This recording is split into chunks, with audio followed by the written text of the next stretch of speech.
Media, which is why we're here. Jason got the award for being late today, but normally it's one of the others. But it's good to have all of you here, and we have a number of guests, and I want to begin with an announcement from the Red Cross and the battle of the safety service divisions that's coming up. So, gentlemen, come up and I guess announce the terms of engagement. Thank you, Mayor.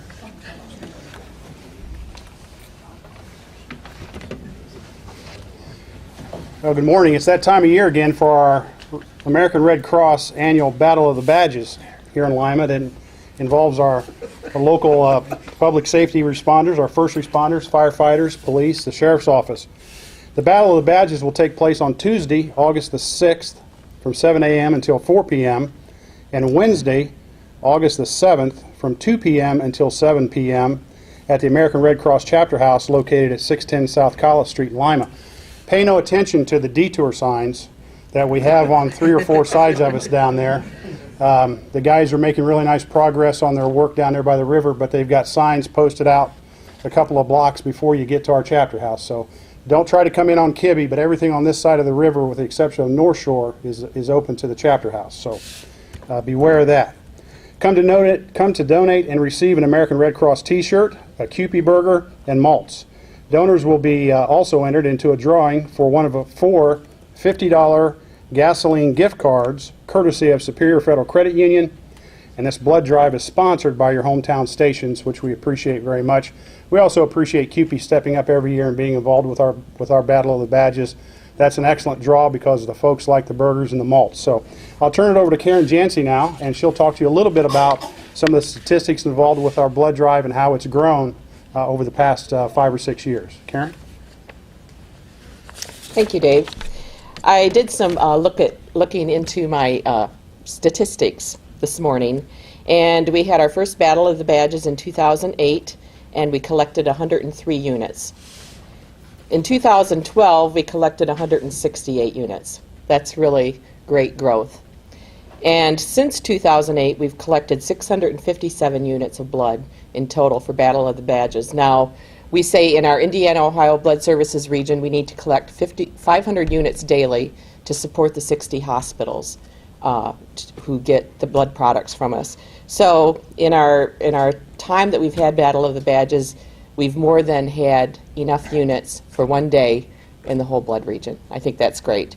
And the success of this is dependent, and it's all credited to law enforcement and to firefighters and first responders who get the word out about the need to donate blood for this special event. So I would like to turn it over to the firefighters and to the police departments to make some comments.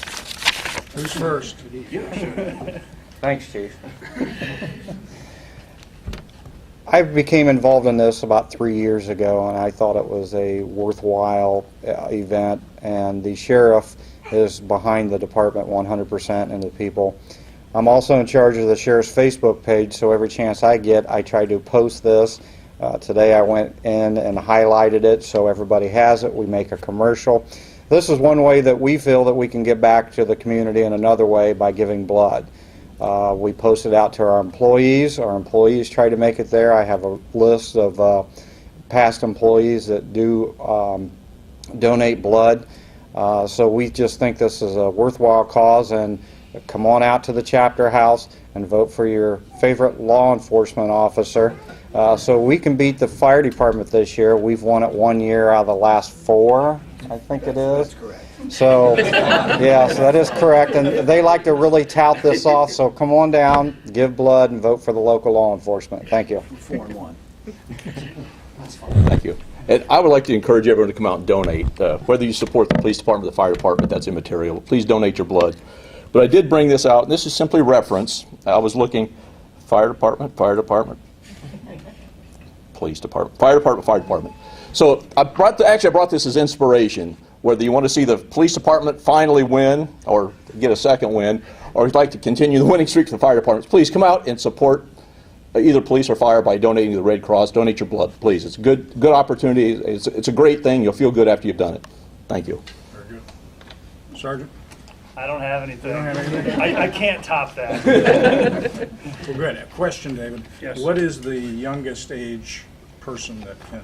17 without parental consent, 16 with parental consent. Right. Yep. I And know they we have have to- some students here today. That's Yeah. why I'm asking. Yeah, 17 on your own, have to weigh a minimum of 110 pounds.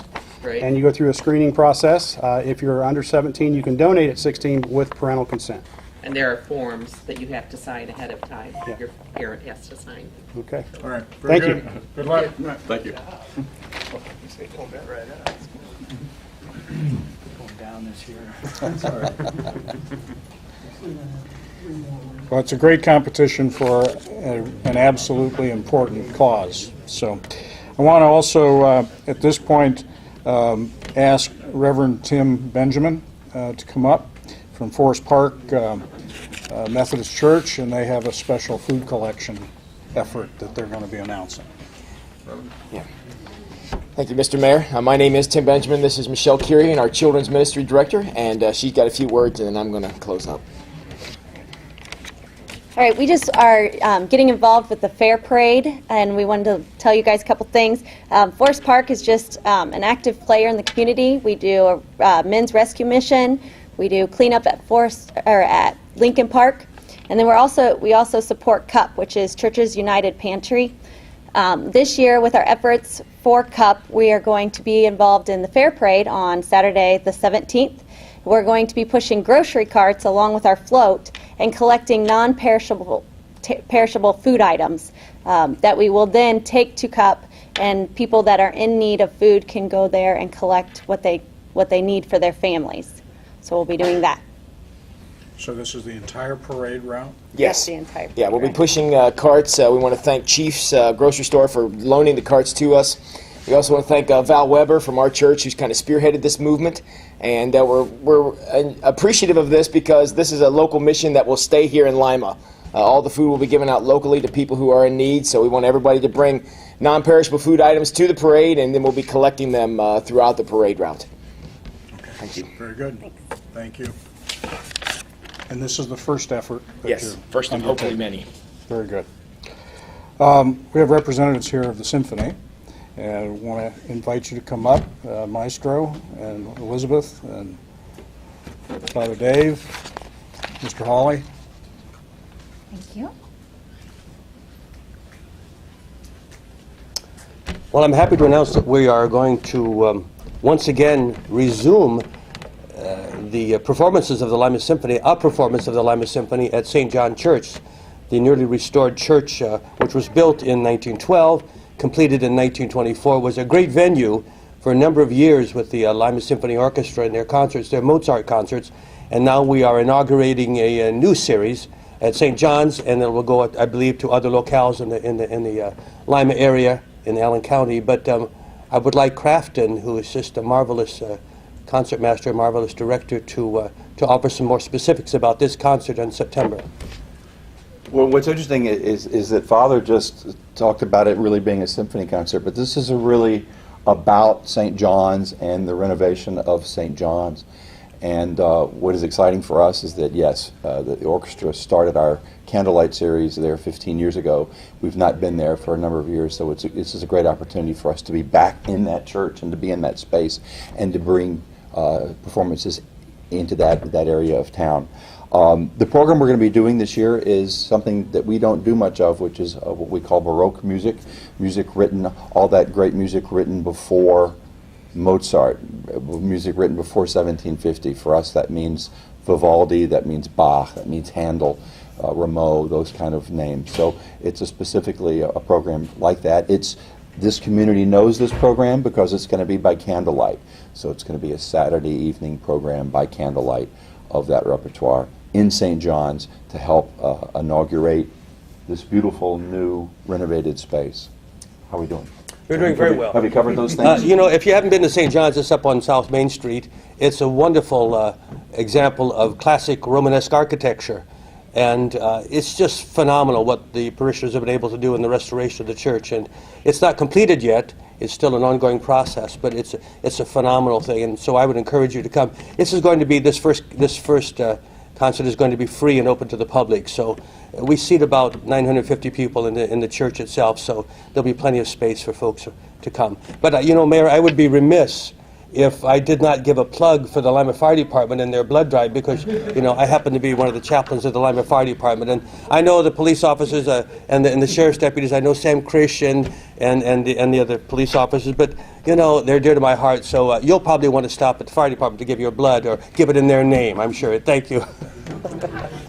That was an unexpected.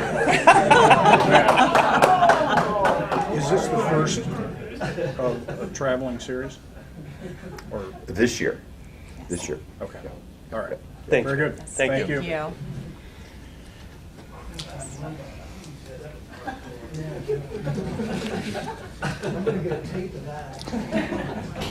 I'm not sure who's going to come in from the lobby to endorse the police at this point, but we'll see who can trump Father Dave.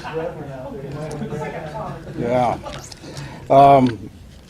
Also today, Josh Unterbrink is here from Activate Allen County, and he has some students with him that have been a part of a special initiative this summer. Josh, come up, and the students and representatives of Lima Senior, right? Yep. Okay.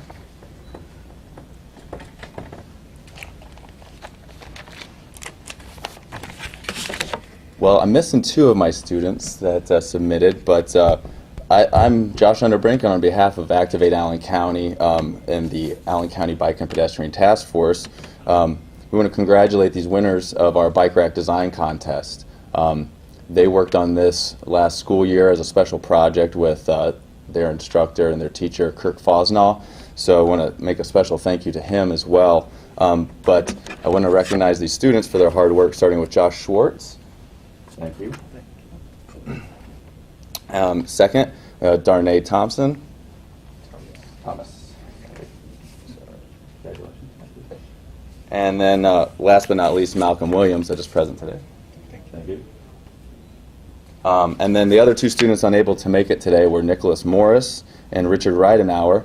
The team, did this as a student project in their class, but they could only do that and spend the time in the classroom if it weren't for the principal, Mr. Kent. So I want to say thanks to him for allowing them to do that, and also Jill Ackerman, who allowed her staff to take on this project. We will be building these bike racks that will be going throughout locations in Allen County, starting with locations in Lima, Delphus, Spencerville, and Bluffton, and then we'll be hopefully put them in other places where we need those racks. So I really want to take the time to thank everybody that supported this initiative, all the people that are going to continue to support it to help install the racks and to make our county a more bikeable place to live and to commute. So just once again, thank you very much to the students, Mr. Berger, and you guys have a great day. Great question. I'm just curious, was this part of the shop process, or was it out of the art? Where did this come from in the schools?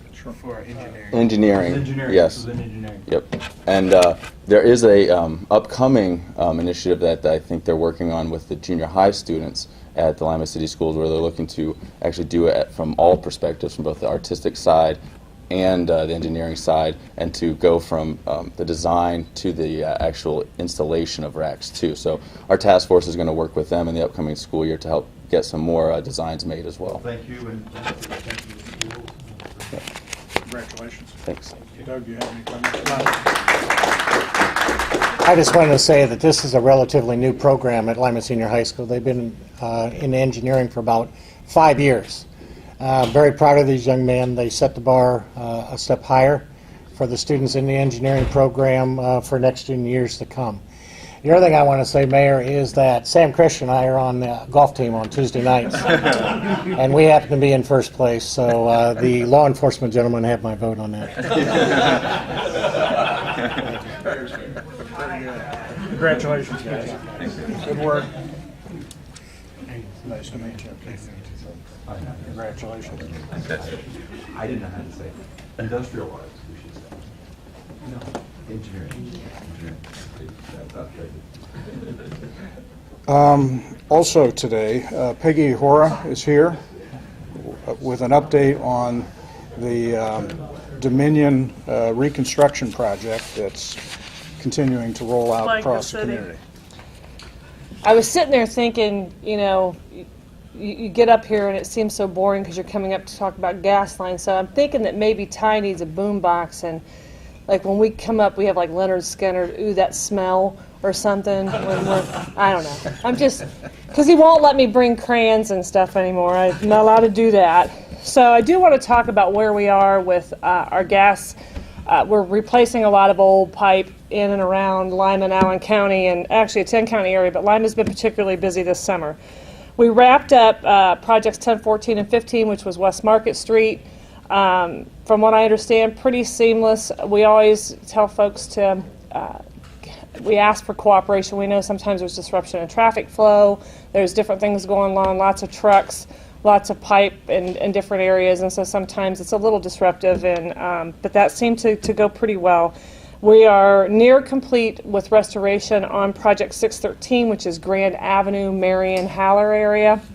Now we are getting ready. We're starting on August 15th. We're going to go north of that project on North Metcalf. We are going to start on August 15th, PIR 1001. Its boundaries are O'Connor to the north, West Street to the east, Ewing to the south, and Northwald to the west. It is 14,000 feet of pipe with 338 services to be, we will change out services, run new service lines. Of those 338, we will be relocating 248 meters outside. So a lot of our gas system in and around the city of Lima is low pressure, which means the meters are in the basement.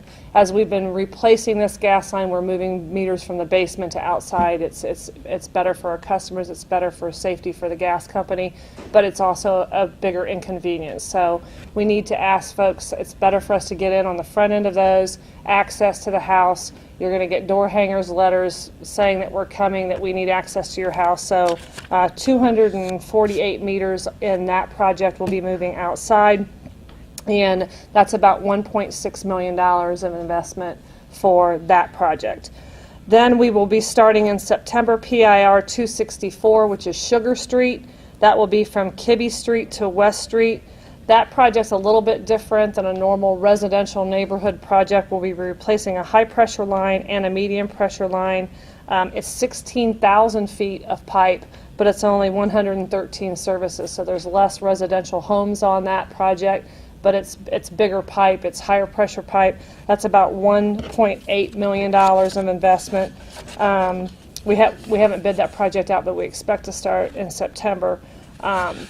The thing with these last two projects for the end of the year, obviously, when you start pushing into December, it makes restoration a little bit different and a little bit more challenging. So we'll try to get the front end of the restoration done, but once the asphalt plant closes, once germination stops for grass, we will hold the restoration on those projects until spring.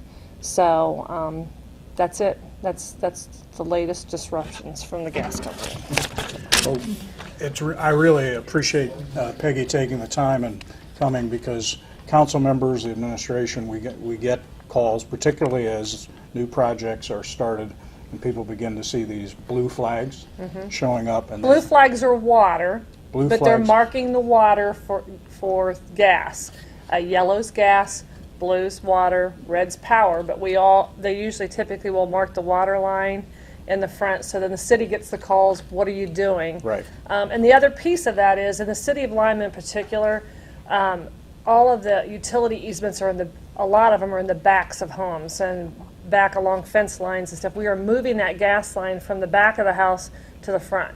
And so that's why the fronts are marked, because we're moving it in places where it hasn't been. And yeah, oh, and the badge. I don't have my badge on. Ty has his badge. It's important. We always remind folks, because, you know, unfortunately, the world that we live in, people will take any opportunity they can to try to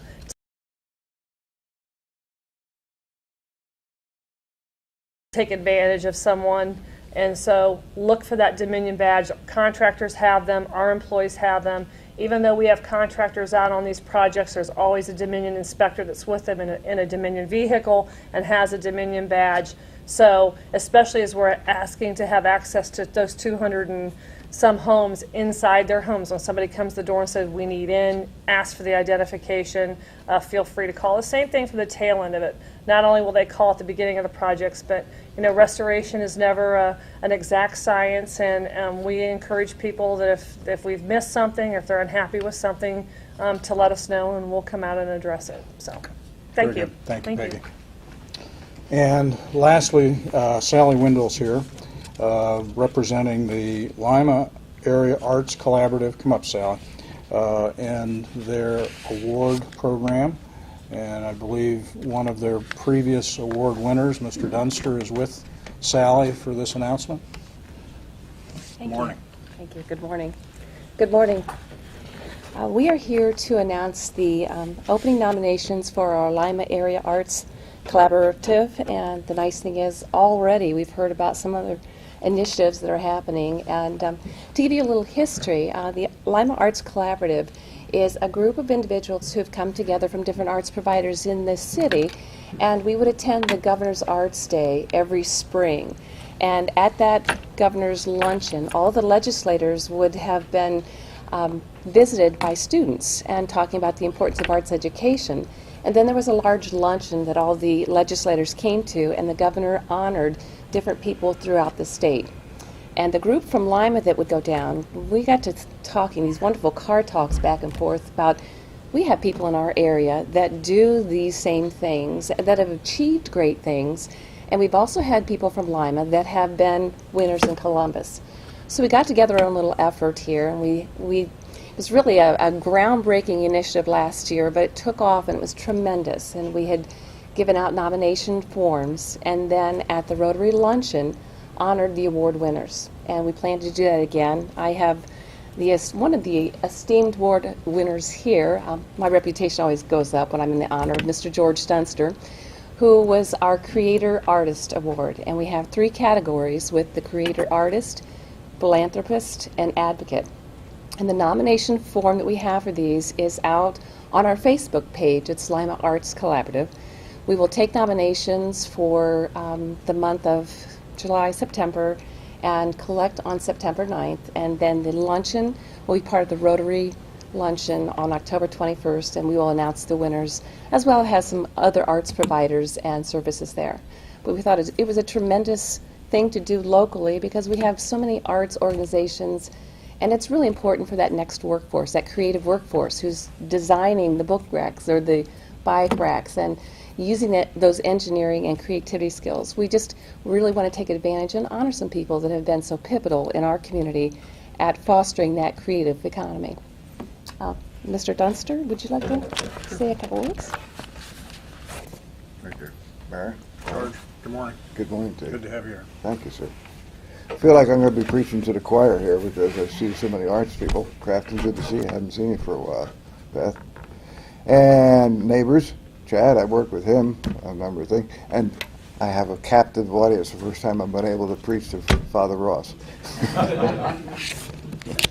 But it's good. And also the law officers at the back. Now, I have to say that my association with them was when I was in the news media. And not any trouble or anything like that. Anyway, I want to say that last year when I was the Arts Creator Award winner, it was one of the most memorable days of my life, and I was very, very appreciative of getting that. It also was in very good company with the arts advocate Bill Sullivan and then the philanthropist Marty McDonald. So that was quite an honor. And I thought it was interesting because just less than a month ago, or about a month ago, we had the release of, I'm just going to do a little bit of preaching here, of a report, a congressional report called The Heart of the Matter, which was about the humanities, the arts, and so forth in this country. And they pointed out in so many ways that the arts and humanities are a public relations failure. Okay, and we need to do more about it. We need to get the people involved and find out. Because we can show you that what we do, how we do it, and stuff like that, but we never really get across to the idea why we do it. And that's what part of this whole program is about, that why we go about doing what we do. And we like to, we can amuse, we can entertain, we can move, we can educate, we can stir you, we can anger you, but why do we do all that? And it boils down to things of quality of life. It adds a dimension that other people do not have, and we give an opportunity for you to do that. And so we hope that we will continue to support this type of thing and say that we will try to do a better job also about telling you why we do what we do. We're going to do our best. And I appreciate your being with us today. And I also appreciate the fact and opportunity to work always with Sally. And we have worked a number of ways. And I've worked with a number of people out here as well. I can see you all. And I also got some neighbors around here too, so I had to behave myself today. That's why I wore a necktie. Okay. Very good.